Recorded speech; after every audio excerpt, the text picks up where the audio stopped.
a la presentación del doctor Fabrice Balland, de CIRAD de Francia, con el tema microbiota y desarrollo tecnológicos asociados al consumo de alimentos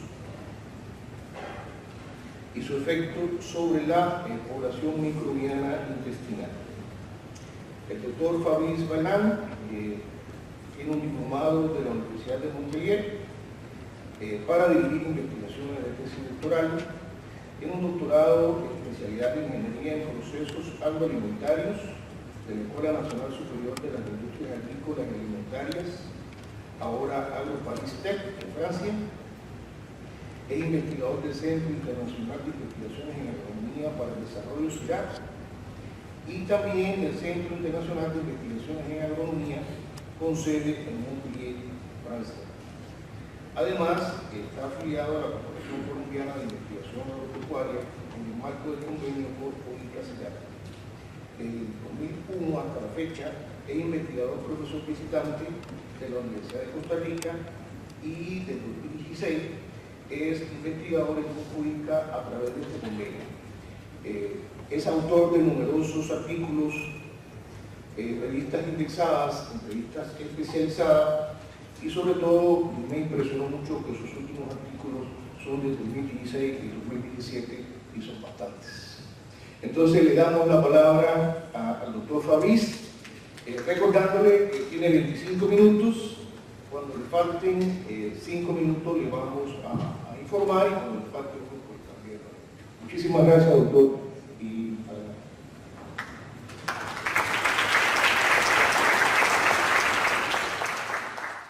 Muchas gracias a los organizadores del Congreso de haberme invitado. Un especial agradecimiento a ICIS, el Instituto Latinoamericano de Ciencias de la Vida, que pagó mi boleto. Cambia un poquito el título, no sé qué pasó ahí, el título que está en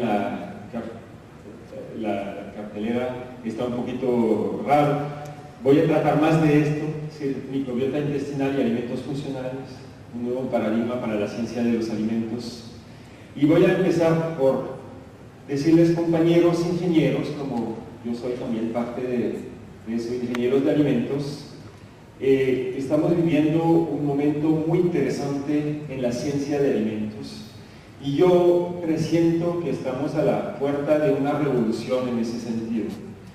Hemos visto ahí anteriormente que los consumidores están cada vez más exigiendo alimentos saludables, nutritivos, y nosotros como ingenieros de alimentos debemos responder a esta inquietud de los consumidores.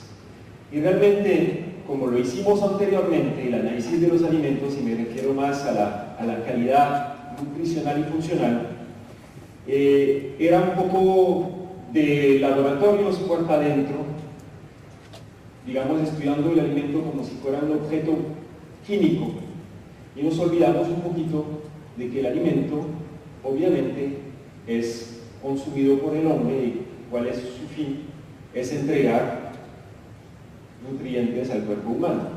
Entonces, entonces ahí a la izquierda era antes, pensábamos que podemos analizar los alimentos solamente desde el punto de vista químico de lo que contienen y decir ese alimento es de calidad para el consumo humano.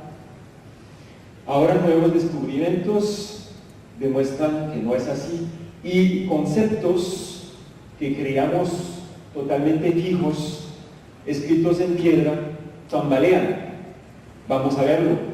Ahora, biodisponibilidad, poder anticalorías, ¿qué es un alimento funcional? Vamos a ver que no es tan sencillo demostrar que un alimento es funcional y debemos tomar en cuenta el hombre en esta ecuación.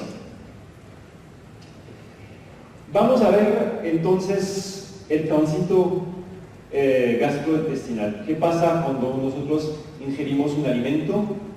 Obviamente llega al estómago, donde es malaxeado, el bolo alimenticio, digamos, es malaxeado en un ambiente ácido, luego pasa al duodeno, donde es está en un ambiente básico. En este proceso es muy efectivo para extraer la gran mayoría de los macronutrientes, lípidos, polisacáridos, proteínas. Pero no lo es tanto para extraer o obtener, digamos, ciertos micronutrientes. Y en realidad, a mí, por ejemplo, a mí me ha tocado en mi educación como ingeniero de alimentos, muchas veces, no funciona el punto, bueno, nos quedamos, es decir, hace 20 años no hablábamos de microbiota. Todo el proceso de la absorción de los alimentos se realizaba en esos dos estómagos duodeno, no pasaba nada, después decíamos, no es biodisponible. Vamos a ver que tenemos que redefinir lo que es la biodisponibilidad. Ahora sabemos que lo que no es extraído en estas etapas llega al intestino. Y ahí en el intestino existe lo que llamamos la microbiota, que es un microbioma humano, contiene hasta 100 billones de formas de vida y realmente para cada uno de nosotros la microbiota es más o menos 2 kilos de nuestro cuerpo. Es realmente algo muy importante. Hay hasta 10 a las 12 células por gramos en nuestro colon. Y sabemos que los micronutrientes que no fueron absorbidos en las etapas, en la etapa alta del tracto gastrointestinal, van a alimentar esta muchedumbre, digamos, de microorganismos. Y sabemos que el resultado de esto va a haber algunos metabolitos que vienen del metabolismo de esos microorganismos que van a ser también, que van a cruzar la barrera intestinal y van a ser absorbidos. Entonces, esto se nos había olvidado un poquito y ahora llegamos mucho, recientemente en muchos estudios sobre el efecto de la microbiota, es que esos metabolitos que llamamos, que vienen de la microbiota, llegan al torrente sanguíneo, llegan a nuestros órganos, entonces son muy importantes. Veamos el ejemplo muy interesante de la mora. Esto es un estudio, los resultados que les doy es un estudio hecho ya en Costa Rica, en la Universidad de Costa Rica, con la mora de Costa Rica.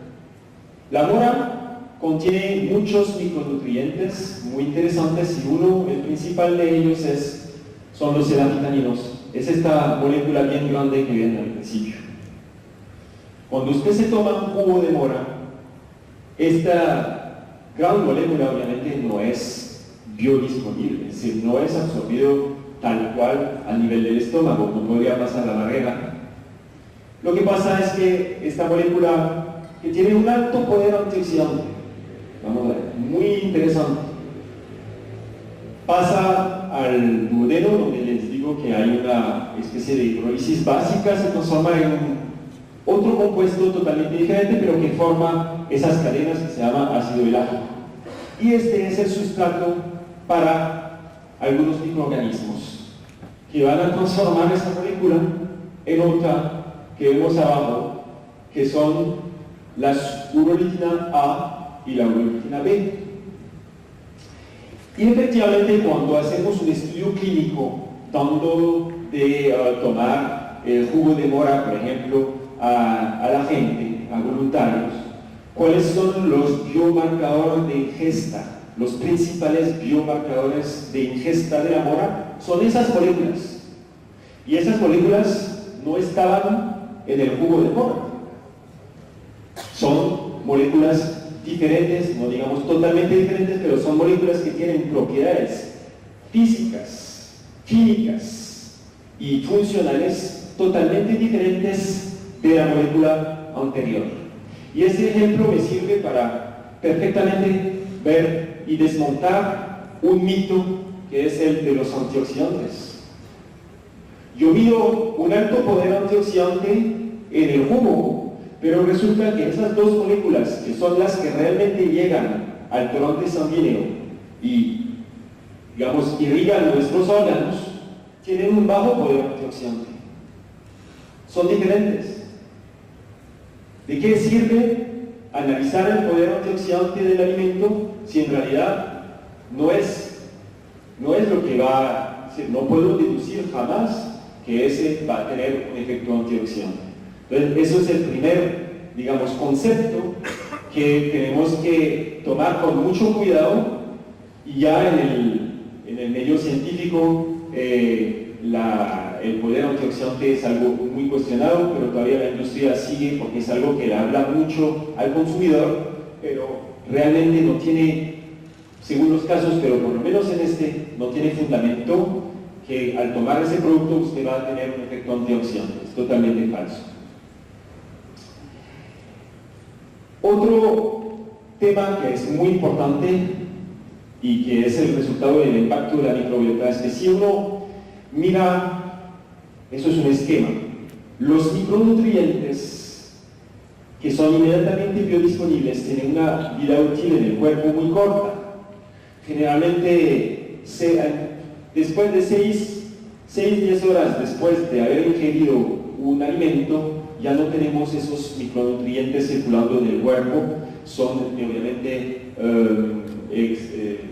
expulsados por la orina, pero vemos que sí, no son en las mismas concentraciones, pero siempre son concentraciones fisiológicas interesantes. Vamos a tener los metabolitos que producen la microbiota al fermentar lo que no ha sido directamente absorbido, dura mucho tiempo. El ejemplo es lo que les contaba, la urolítina que proviene de la gesta de la mora. Vamos a poder encontrar este compuesto hasta 6 días después en su sangre o en la orina. Entonces es sumamente importante, por ejemplo, cuando vamos a hablar de alimento funcional. Se entiende que los metabolitos de la microbiota, si son bioactivos, van a ser muy importantes porque usted va a estar expuesto a ellos durante mucho tiempo.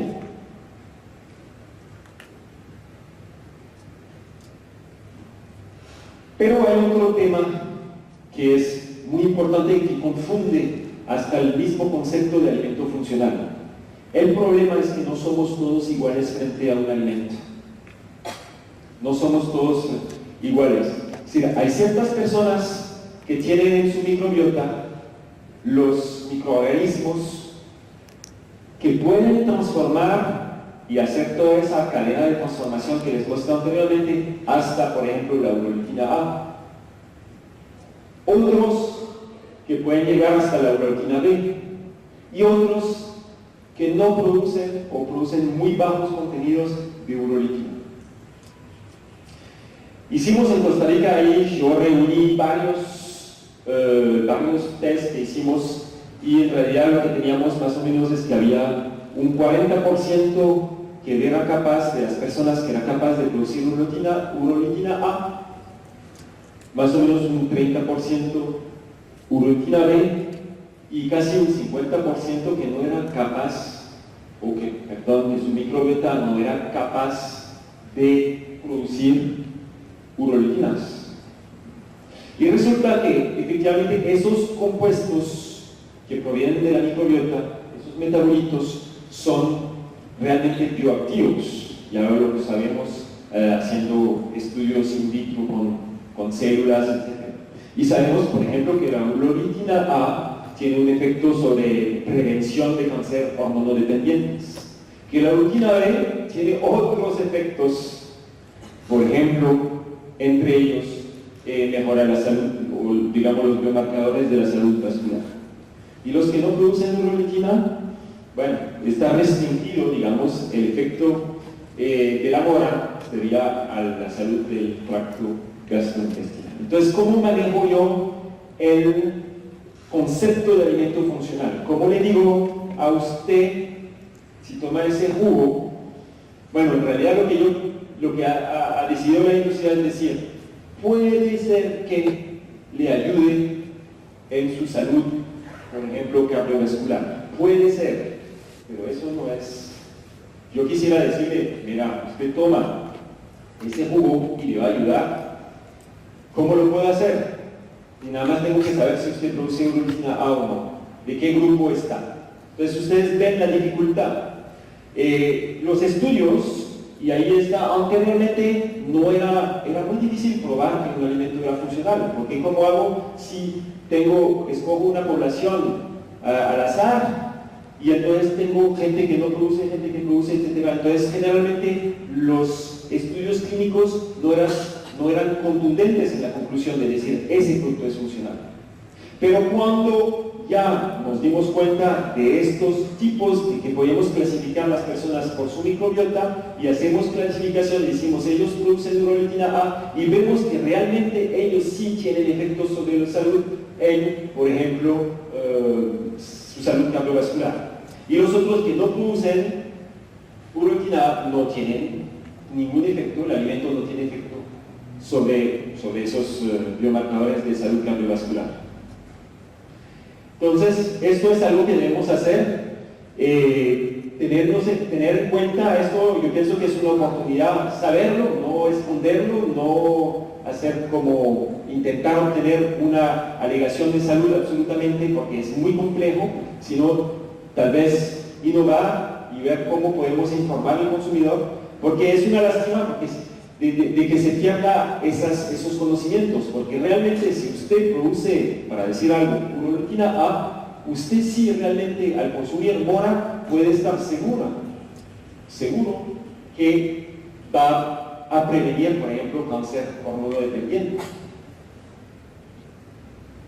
Entonces, es un tema que todavía no tengo la respuesta, pero tenemos que reflexionar y conocer si la ciencia sirve para avanzar. Y el tema de alimento funcional entonces no es algo tan sencillo que podemos medir en un laboratorio.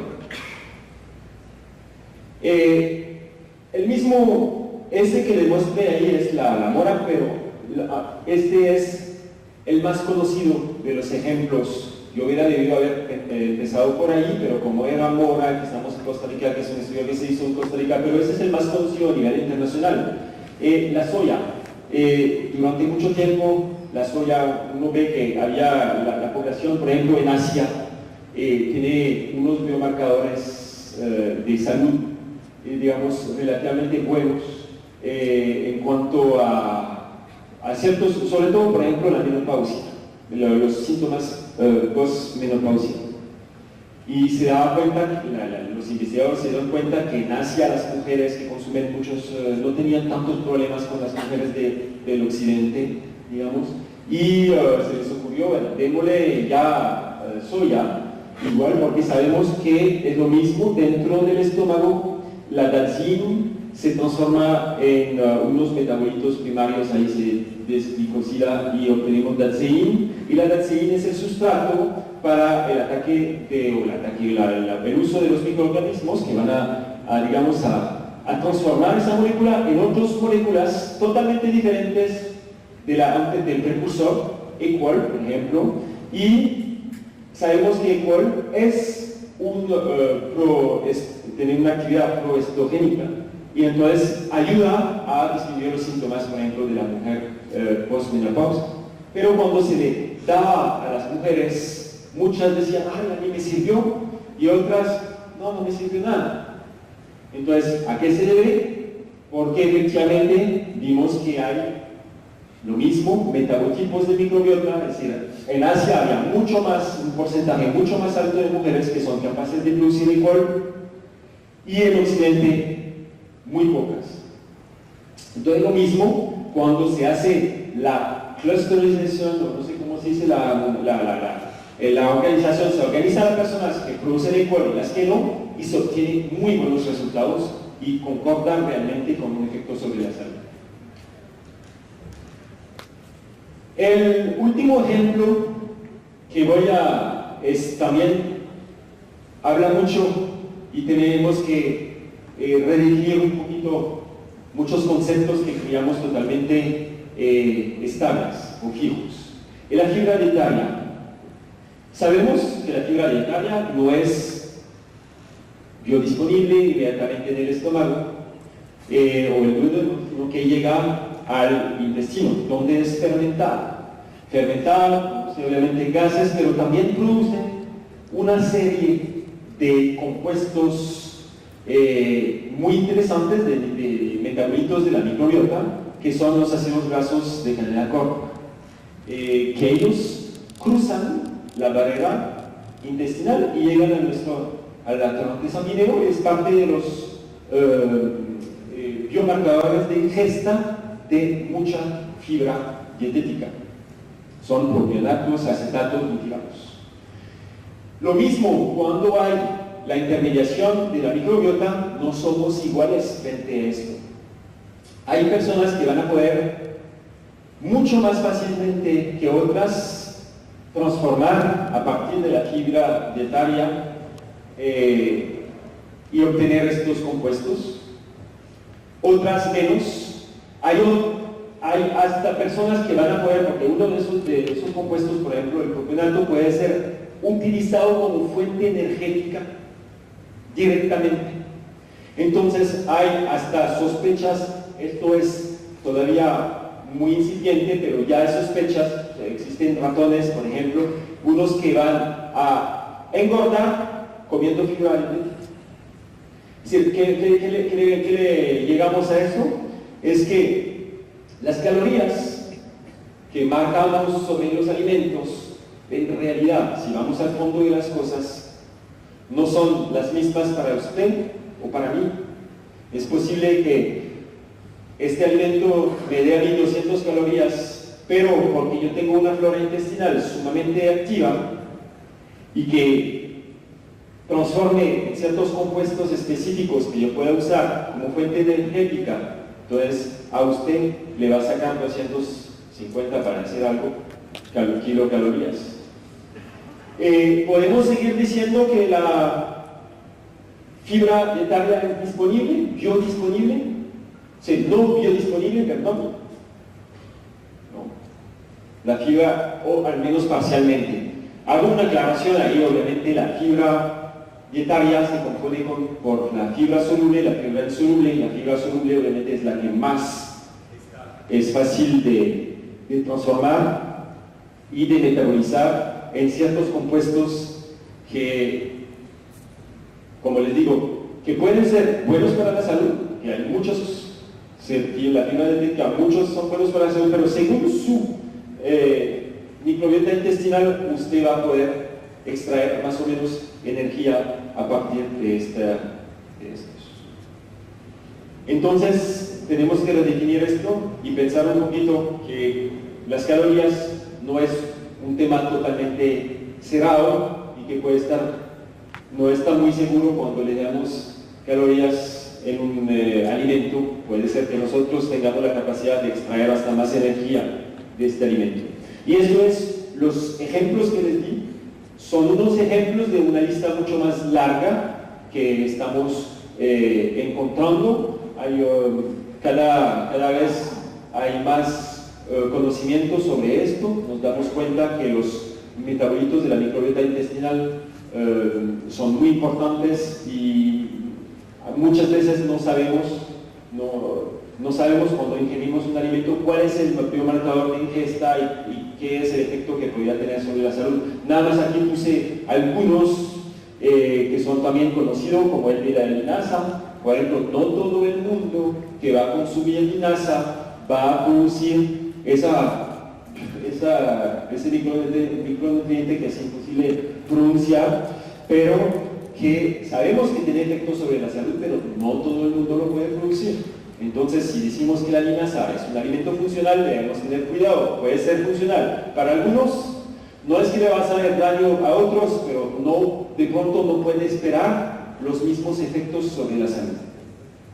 El ácido linoléico, por ejemplo, de ciertos aceites, como el aceite de oliva, etc., es transformado por la microbiota intestinal en ácidos linoléicos conjugados, que son muy buenos para la salud, pero desgraciadamente no todo el mundo es capaz de producir ese metabolito.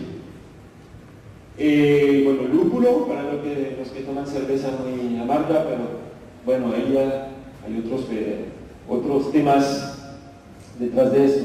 Resveratrol, por ejemplo, de la piel de la uva, que es muy conocido, y entonces todos esos compuestos que vamos a decir que son funcionales, no lo son para todo el mundo. Eso es el mensaje que les estoy dando. Entonces ahí está lista, y como les digo, es solo un inicio. Conclusión, que voy a seguir bien los 25 minutos que me impartieron para esa charla, y mejor dejamos para preguntas. Espero que les deje claro que el alimento debe satisfacer las necesidades, pero no solamente nosotros, sino nosotros, y vernos como huésped de una microbiota, ¿verdad? Yo no lo dije al principio, pero la microbiota tiene mucho más células que todo nuestro cuerpo. O sea, la microbiota realmente es un extraño dentro de nosotros, no tiene la misma ADN, pero es parte de nosotros y debemos nutrirla. Por ejemplo, todo eso es una herencia de pensar que vamos a nutrir la gente, como hace 50 años uno le preguntaba o ve los dibujos animados y todo eso, cómo nos íbamos a alimentar. En el siglo XXI pensábamos que era con una pastilla, donde están todos los micronutrientes y todo eso. Eso no tiene sentido, y vemos que totalmente lo contrario. Sí, tenemos que nutrir también nuestra microbiota. Y finalmente, la evaluación de la calidad nutricional y funcional de los alimentos debería siempre tener en cuenta la microbiota. Es muy, muy importante, espero que les haya quedado claro. Y como les decía, todo ese conocimiento lo veo más como una oportunidad para innovar, para sacar productos que realmente la gente pueda decir: sí, me hace efecto.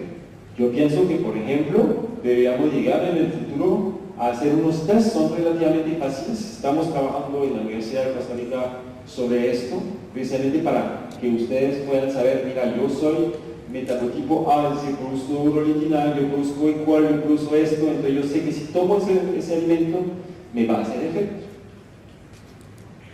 Muchas gracias por su atención. En nombre de la Comisión Organizadora del